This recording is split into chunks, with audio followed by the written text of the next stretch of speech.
Hey, welcome back, everyone. I got Leafs jersey on, St. Pat's hat, and it was another great game. It was a fun game to watch, just like Vancouver's, but this time Toronto wins. I had to take some notes this game.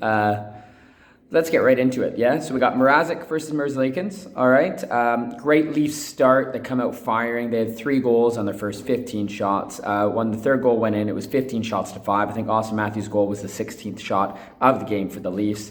Mikheyev scores from Engvall and Camp. Great job up high by Engvall. Camp worked hard as well on that goal before Mikheyev puts it in. That's why I love that line. That is a great third line. You could put Mikheyev there, you could put Engvall there, you could put Kerfoot there, you could put whoever you want there. They just work, and that's without Kasha. Wait till Kasha gets back. I would go Kasha, Mikheyev, and Camp. Kerfoot go back up onto the second line. If Robertson's there, then you have the options of Engvall, Simmons, Spezza, Kerfoot, fourth line options. It's endless. It's endless for the Leafs.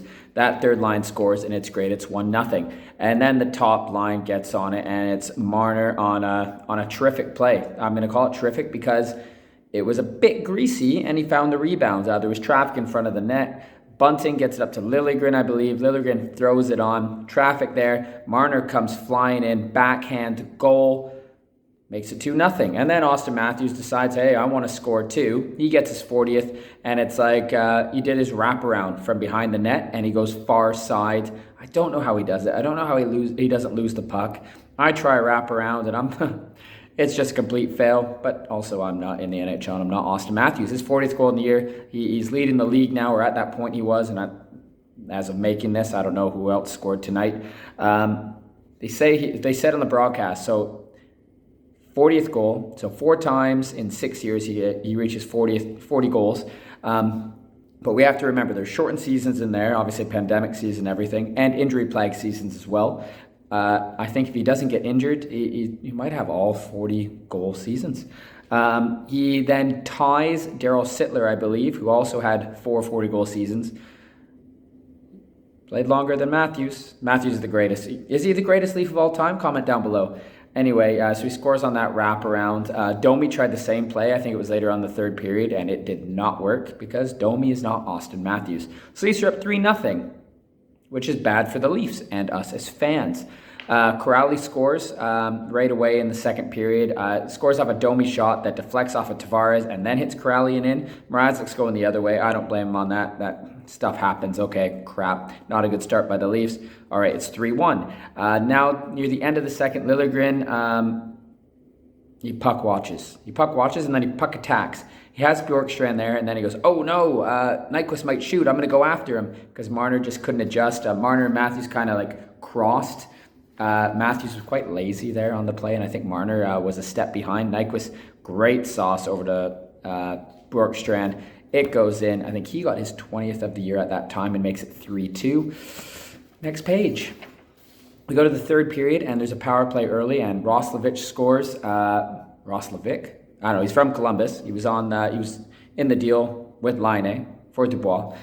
He's been great, hasn't he? It was a great penalty kill up until that goal, until the second unit. When I mean second unit for Columbus comes out.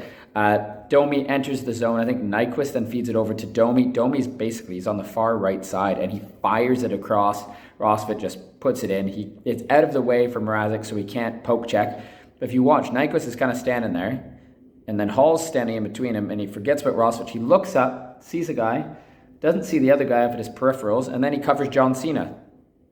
Hopefully someone gets that reference, because that's all he does. Just kind of stands there, he glitches, and it's 3-3. Great goal, bad defending by Hall. 2 minutes later, though, no problem. Liljegren up to Simmons. Simmons crosses the blue line. Forehand drop to Spezza. Spezza gets it, drops to Kerfoot. He takes his man. Simmons takes 2 guys to the net. Lots of space for Kerfoot. Kerfoot scores, post and in on the glove side of Merzlikins. Goal makes it 4-3, and this is why this is a possibility with such depth up front that you can put Kerfoot on the fourth line. Spezza and Kerfoot playing together, they're going to beat up any fourth line. If they can get a goal like this in the game, especially we thought it could have been the game winner until Patrick Laine and that bloody shot. It's just amazing for Toronto to have such depth up front. I wish the D was the same. I do. Anyway, then at 11:21 in the third man in the, let's call them the Toon Squad because they're absolutely dominant, Matthews, Marner, and Bunting. Bunting finally scores. He's behind the net where Toronto and those three really like to work it. They're all basically Wayne Gretzky back there. He tries to put it out front. Matthews there, but Bunting gets to it first. One of them was going to score. Bunting hits it in first. Goal makes it 5-3. His 20th of the year, and that's still the best contract in the NHL. It is, and they have him signed for another year. Ridiculous. He's up there in rookie goal scoring. Yes, I know he's like 26, but it doesn't matter. He's a rookie. No, he shouldn't beat Moritz Seider. No, but he's in the consideration. He's in the conversation. So that's pretty awesome. That top line's phenomenal. I'm going to say it again. Said at the beginning of the year, Bunting will be there, and he is, and he's dominating. They make it 5-3. Game kind of plays out. They get a penalty with about 3 minutes to go. I think Liljegren takes the penalty. Holding, Tavares had one as well where they just get a little wraparound. Just that free hand, okay, it got called against Tavares. It was going to get called here. I got it. They kill it, but then, what was it, 48 seconds left. Line A, one-timer. I think Mrazek thought it was going a bit higher. It just went low under him, under the left skate, sorry. I don't think it hit anyone. It was just a hard shot because it's Patrick Laine. He shoots to score. He does.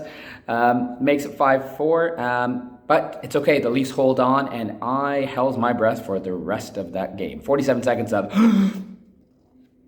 oh, and then I can breathe because they dump it down. It's not icing. Laine can't get there. Can't turn around and shoot, even though it was at the blue line. Their goal line. Whew! Leafs win 5-4, and what a game. Yay! So, my final thoughts here. I just wrote down, same story. So same story. Gunslingers, so they get 5 goals. The top line are unstoppable, as usual. When they aren't, you need secondary scoring. Okay, but here, they scored 3 goals.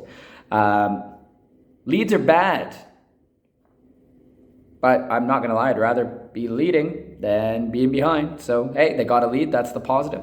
The negative is they kind of then just go into this like sleep state, this rest state, until the team comes back and then they hit the reset button. And that's what creates the reset. And they start playing like the Leafs should do again. But, they didn't stop. They lost the lead. They came back on the attack. And when they come back, I guess blown leads are, like I said, the reset. But hey, they won. Goaltending is still not good. I think, what was it, going into this game? 876 save percentage since January 9th. I was listening to Steve Dangle podcast this morning, and that is the same number Vesa Toskala had for his last season as a Leaf goaltender. Not good. However, Leafs keep scoring. Somehow they're winning. And I believe in Mrazek and Campbell that they're going to find their games and they're going to play better. And what's going to help that is not just the goaltending, but the defense in front of them. Dubas will make a move. Muzzin will be back for the playoffs. It's going to work out because I have to believe it's going to work out. Dubas will do everything in his power to make that happen or give Toronto the best opportunity to do so. In the end, Leafs win. Losing streak stops at 2. And, they get a little bit closer to Florida and Tampa, a little bit higher on Boston. And overall, the Leafs are a good team. No, they're not a good team. They are a great team. And we are just picky Toronto Maple Leafs fans because it's been so long since they've won. But they're having a spectacular season. And I'm under the impression that people are like, if they don't make it out of the first round, it's a failed season. No. Toronto, I'm not going to lie, with how Boston's playing, they're going to have 4 of the top 7 teams in the league in their division. And 2 of them are most likely to be gone. They're good. The Leafs are good. They're great. Bring on the next game. Go Leafs, go.